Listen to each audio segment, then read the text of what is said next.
All right, so I'm on this 2003 Cavalier, I believe, and emission stickers that. Anyway, I got a call last night from a friend that said his friend son was stranded in JB Park and hit a pothole or an axle was out or something like that and can't get it going. So I took my truck and trailer over there and picked it up. And you can see on this wheel the gap between the fender there. You know, the gap here between the fender and the tire. And this is the side that's damaged. And you can see here there is no gap. The wheel's actually hitting the fender here. So,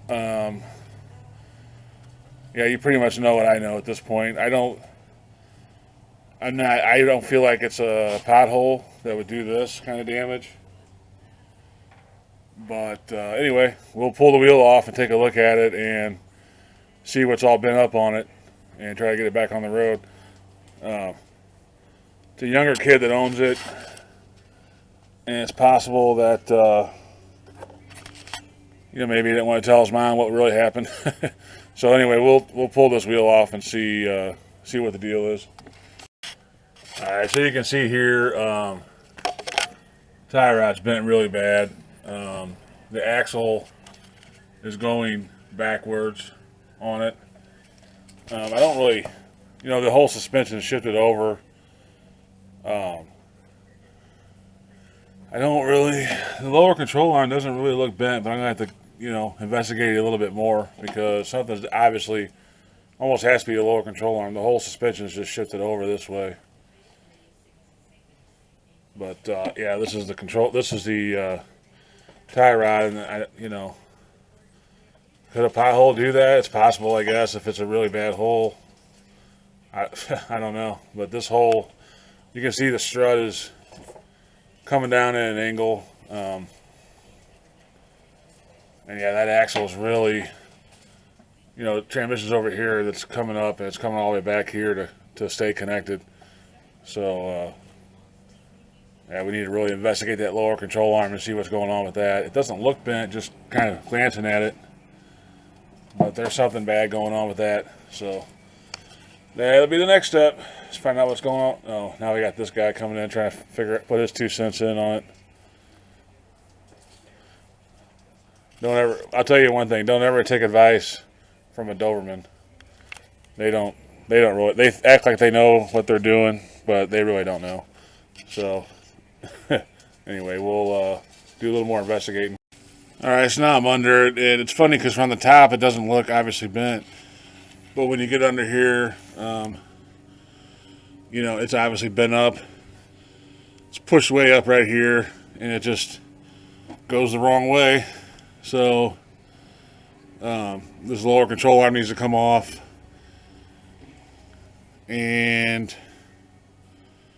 obviously the tie rod. And that's all I actually see right now. The axle's all still together, so I think that'll be all right. So yeah, I guess we'll get to work on stripping this lower control arm off of it. It's definitely got a wicked, I don't know if you can see that one. It goes straight across, almost perfectly parallel with the axle, the mounting point on the front. And this one, the mounting point's here, and it goes all the way back here. So that's what it is. We'll pull this lower control arm off, and I guess I'm going to pull the outer tie rod off and then cut that bend off because I don't think I'll be able to get my tool on there. It's so bent without cutting it off. So I guess the first thing we'll do is we'll pull these brakes off, loosen the axle, and loosen the lower ball joint here, and get to work on pulling this thing off. Alright, so first thing we'll do is we'll pull off this brake caliper, hang it out of the way.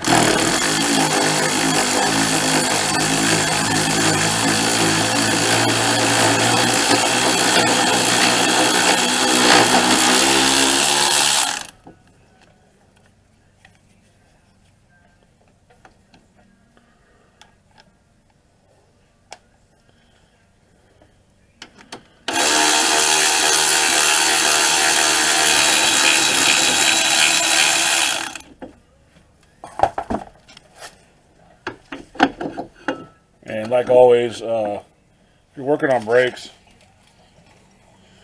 get yourself one of these hangers so that you can hang them out of the way, the calipers out of the way safely.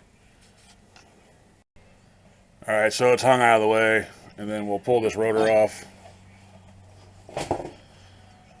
And I guess next step I'll do is I'll pull this axle out, and then we'll go for that lower ball joint down there, get that loose and separated. I already looked it up.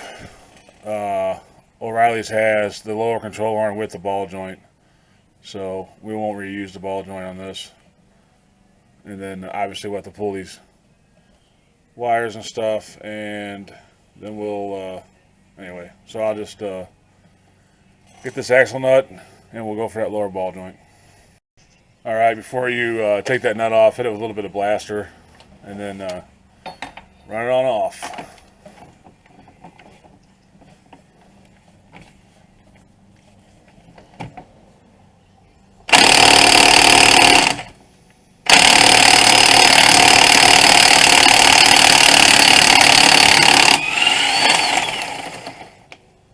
That one was tight. Somebody went a little crazy on that one.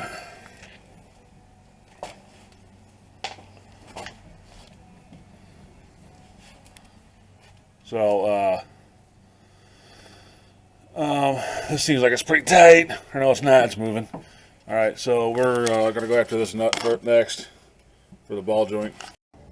Alright, so I already went ahead and pulled the cotter pin off, and then this nut is 18 millimeter. It's pretty self-explanatory. Just run that out. And then since we're not going to reuse this ball joint, I'll just put a pickle fork in here and separate it. And then the other thing I forgot is we will need to get the sway link off the control arm. So first off, we'll get this ball joint out, or get it separated from the knuckle here, and then we'll hit this next. Alright, so I took the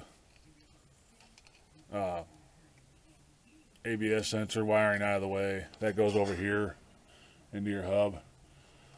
And I pulled this off. It's just a 14 millimeter nut up here and 14 on the bottom. Just use your impact or whatever and run that off. So I don't even know if we can save this because it's got damage on a few of the bushings from being tweaked real hard. So we'll probably just replace this. I know the customer wants to keep the cost down, so we'll see. But these aren't very expensive, so we'll probably just replace it. I went ahead and separated the ball joint. Now on this I used a pickle fork because I'm not going to reuse this ball joint. Normally if I was going to reuse it, you could beat on it right here with a mini sledge or whatever, and that'll usually knock it loose, and then you can separate it. But like I said, since we're not going to reuse this ball joint, I just went ahead. The reason why you don't want to use a pickle fork, I just stuck a pickle fork in here and beat on it, and then that separates it. But the reason why you don't want to use this is because if it'll damage this boot, which is what holds all your grease for the ball joint. So you want to avoid that unless you're replacing the ball joint, then it's no big deal. But so the next thing I'm going to do, there's the bolts here for the lower control arm. We're going to leave, it's ready to come off now, but I'm going to leave it hooked up for a few more minutes, and I'm going to take this outer tie rod off. And this nut here is 22 millimeter. You go ahead and loosen it. And then we'll take this nut off and separate it. And this is already, you can see here, this is why you don't use pickle fork. Here's a perfect example of it. Someone has used a pickle fork to take this off in the past, and this is why you don't do that, because you can see that boot is completely ripped, so it's not going to hold the grease anymore, or it'll all go out eventually. So that right there is a perfect example of why you don't use pickle forks to separate these. If the person knew, he could have loosened this up. And if you beat on if you take your hammer and beat on it right here, this will pop right out. So maybe I'll try to show that. But yeah, there's no need to use a pickle fork on these type of when it's right here. Unless you're going to replace this, then it's no big deal. But anyway, I'll go ahead and run this down, and we'll hit it right here. It'll pop right up, and then we'll. Now this usually, since this is bent so bad, it's going to need alignment. For me to get it close, normally what I do anyways, I always count the turns that I turn this out. Some people measure them. Either way works fine. Long time ago when I first got into the field, the head mechanic at the shop I worked at always told me to count the threads coming out. So that's just the habit that I got into. But I understand, people that measure it, that's fine too. But we're not going to be able to measure this because it's got such a bad bend in it. So this one I will count the turns coming off. And then obviously we'll have to replace the inner. But and then we'll just count, when we put this back on, we'll count the turns back in. That should put it pretty close. Like I said, this car is going to need an alignment regardless with a hit like this. So we're just getting it as close as we can get it to where it was at this point. So yeah, that's where we're at. So that nut's an 18 on this.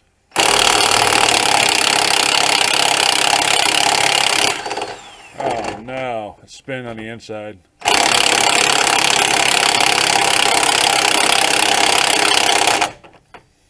Alright. So we might have to use a pickle fork to put some pressure on it to get it off.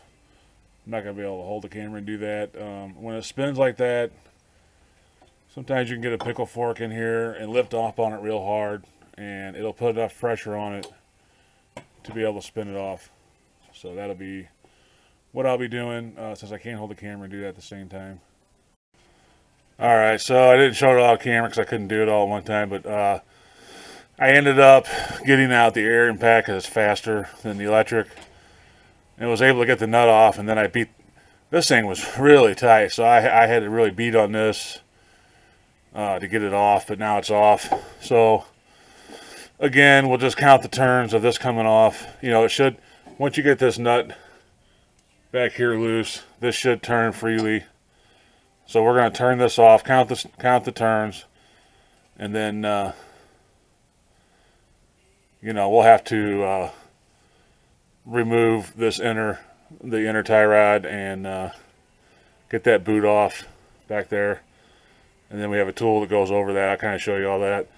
So yeah, anyway, we'll just turn this off and count the turns.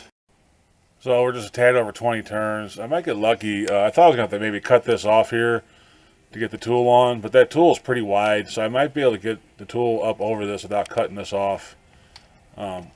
Anyway, we'll pull this bellow out, which is the rubber shield, and then that's when we'll try to put that tool over this and get this inner out. So that'll be the next step. I'll probably just these come out pretty easy. So anyway, that's the next. All right, so I got kind of ahead of you guys a little bit. You want to pull this motor mount off. 215, so it comes right out, wishbone motor mount, and then you have one 18mm bolt that goes up in here, that comes out, and then you got one 18 right here. You pull that out, and then the bushings will fight you on this because they've been in there for a long time, obviously. So what I did is got a pry bar behind the A-arm here in the frame, and just started working it. Still got to get the back one out, but it'll come out. So anyway, that's, with this being so bent, it was hard to separate the knuckle here, but we finally got that out, or I finally got that off. So, and then back here, I took the bellow off, and that nut, I didn't think that nut was going to come off, but it actually, with the faster impact, it came right off. So we'll remove this, and then remove this and go get some parts. And I'll kind of show you the control arm, how bent it is once I get it all the way off. It's kind of fighting me a little bit back here, but it has no choice but to come out. So I'll get on that, and then we'll come back to it. All right, with it off the car, you can see a lot easier how bent it is. It's got a severe bend right here. this should all be straight coming out. So, it'd be straight here, and they'd be straight all the way to here. So this whole arm is, you got to figure, it'd be straight all the way to here. So that's how much was bent. Luckily, like I said before, O'Reilly sells the whole arm with the ball joint. So we'll go get that and get the tie rods. I'm going to go ahead and replace the outer tie rod on it because of that boot being damaged already. And we'll replace the inner tie rod. I'll probably be able to reuse this bellow. Just have to get a new clamp for it. These are held on by like a little snap clamp in the front, and then it has this kind of old school clamp in the back. And I'm pretty sure they sell those. If they don't, you can also zip tie them. And a lot of the new bellows come with zip ties now. They don't even use these anymore. So, yeah, that's it. We'll head to the store, get some parts, and get this thing back somewhat straight. I mean, regardless of what happens here, it's going to have to get in alignment. But we'll get it as close as we can so we can at least drive it down the road and use it until it gets the alignment. All right, so you can see here, this is the new one. And I got them pretty close to lined up, and you can see how much this has bent out. So, quite a bit. So, the new one comes with bushings and the ball joint and everything, so that's basically ready to install. I still got to get that inner tie rod out over there. We'll do that next before we put this up. Alright, so this is the setup we got on this inner tie rod tool. It's basically like a exhaust clamp with teeth on it. And it's got two 9/16 nuts, and then you have, where you put your 3/8 extension on. And you just, you put it on there and torque it down really tight. And then, loosen it up. I mean, I've heard some guys can use channel locks. I didn't have any luck with this one on that. So this tool is pretty cheap. Pick one up if you're going to do this job. And the normal inner tie rod tool, which is this, doesn't work with these. So you're either going to be using channel locks or something like that, or get this tool. And once you get it broke loose, it comes off pretty easy.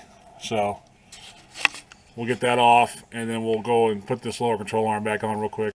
So here's the tool up close. It's got little ridges on here and here that act like teeth. They just grab a hold of that. You torque this down, and it grabs a hold of it pretty good.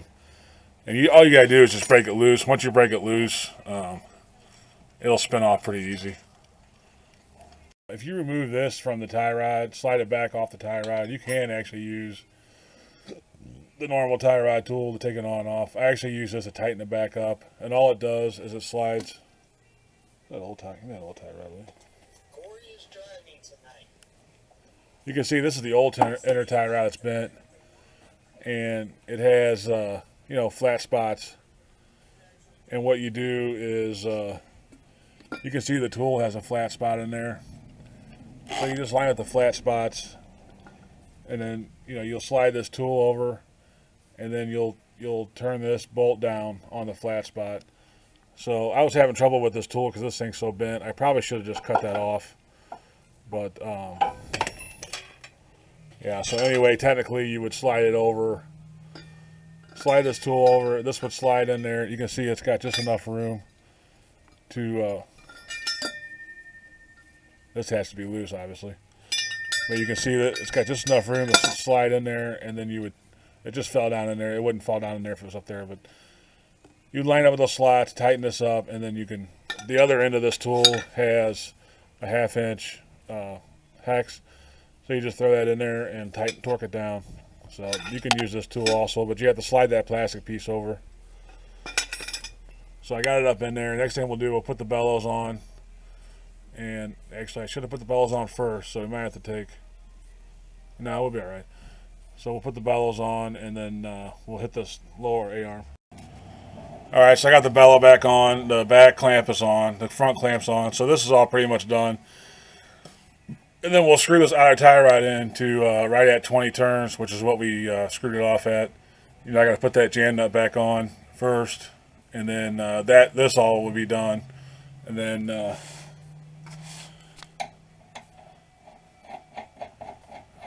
we'll work on this lower control arm. I know I said it like 3 times already, but I'm trying to get this stupid tie rod done because it's been kind of hassling me. And I always like to get the hassle stuff out of the way first. So anyway, we'll screw this outer tie rod on 20 turn. A little bit over 20 turns, and then that'll be about where it was at. Of course, it's going to need to be aligned after all this, but we'll get as close as we can to where it was before the accident. All right, so the control arm's lined back up. I still got to put the front bolt in. I got the rear bolt in. Just fair warning, they're not the easiest to get back in. They want to fight you, and I don't know. This could be tweaked a little, or Chinese parts. Who knows? But they don't just slide. They don't just slide right in like you expect them to. So I got the back one started, and the front one's pretty close to being lined up. So I'll get that started, and we'll run those in, and then it's just a matter of hooking everything else back up. You can see I got the engine. You got to pull this wishbone off here, so I got the engine supported with a block. You definitely want to do that before you pull this motor mount out here. And then you can see in there, this is where the A-arm bolt goes, and we're almost lined. I can see it's almost lined up. So I'm gonna get that lined up, and then we'll run that back through with the impact. All right, so I got it started in there. It's a 15 millimeter, so you're gonna run down with your impact. Several ugga-duggas. So that's about 3 ugga-duggas on that one. And then the back one is a 18 millimeter. And we'll do the same on that. About 3 ugga-duggas will be factory spec on that one. So that one's back here, right here. I've already got started.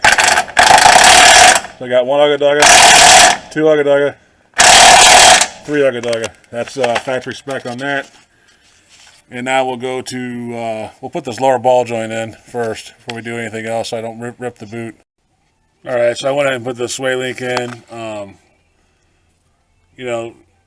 If you never put these in, you just put it back in the way you got them out. But just remember, the bushing always has to have a metal on each side of it to catch it.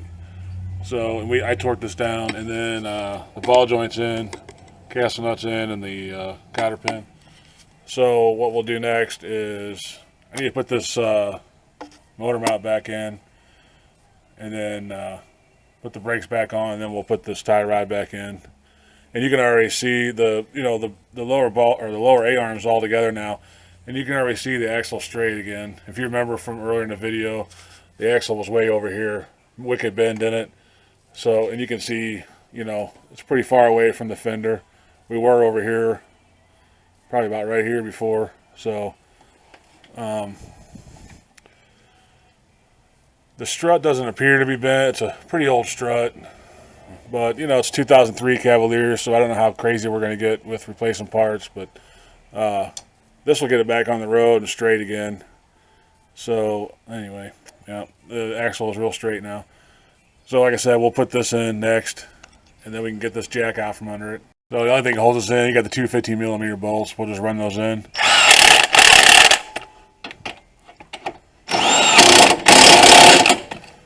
So, now we can move this jack out. The engine won't flex too bad.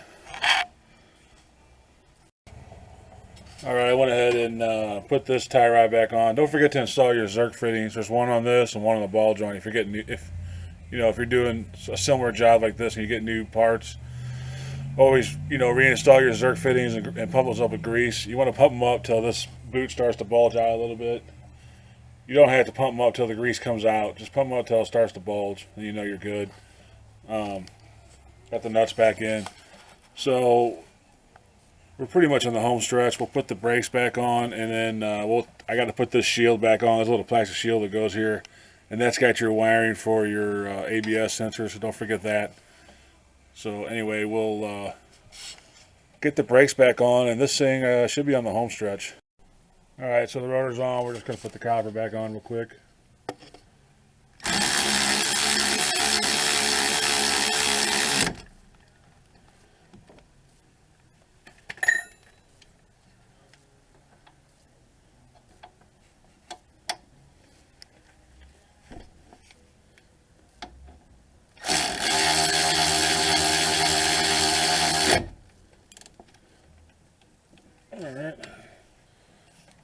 check this one.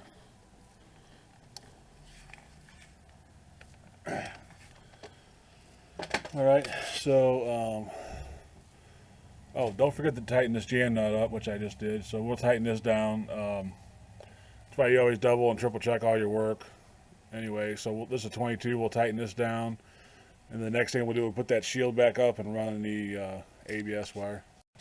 All right, so we popped all the retainers back into the A-arm, the new A-arm for the ABS sensor, and the net is right here. So that's plugged back in. So all that's left at this point is to grease the Zerk fittings and put the wheel back on, take it for a test run. So don't forget to grease your Zerk fittings for sure. And then we'll put this wheel, I'll put this wheel back on and we'll see how far away, because remember it was actually hitting the fender over here when we pulled it in. It was actually rubbing it. So we'll see, you know, how close it is now after we got everything back together. Hopefully the rack's okay. The rack is leaking a little bit of oil over there, which isn't good. So I don't know if it was doing that before or what the deal is with that. It might have damaged the rack with that kind of an impact. So I'm hoping that's not the case. Maybe it was just a slow leak that it's had for a while. I'm not really sure. First time I ever worked on this car, so I don't really know anything about it. So anyway, we'll grease these Zerk fittings, and I'll get the wheel back on and show you how it looks.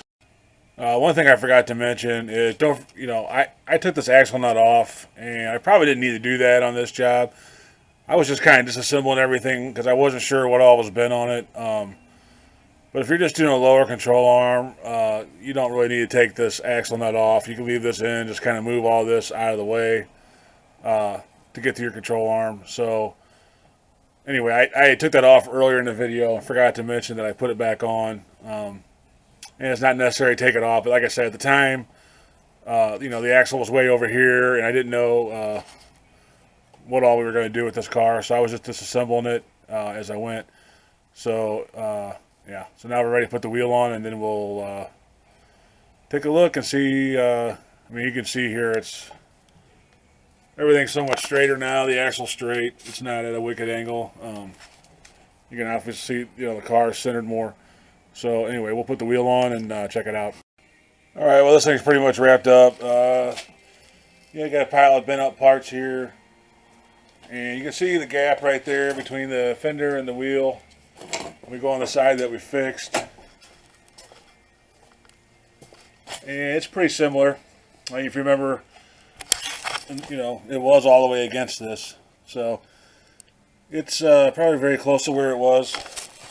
I haven't had a chance to ride it yet. I still got my truck and trailer in the way, so I got to move those out of the way, and then I'll take it for a little spin. But that's pretty much it. If you're going to do a control arm on this, it's not too difficult.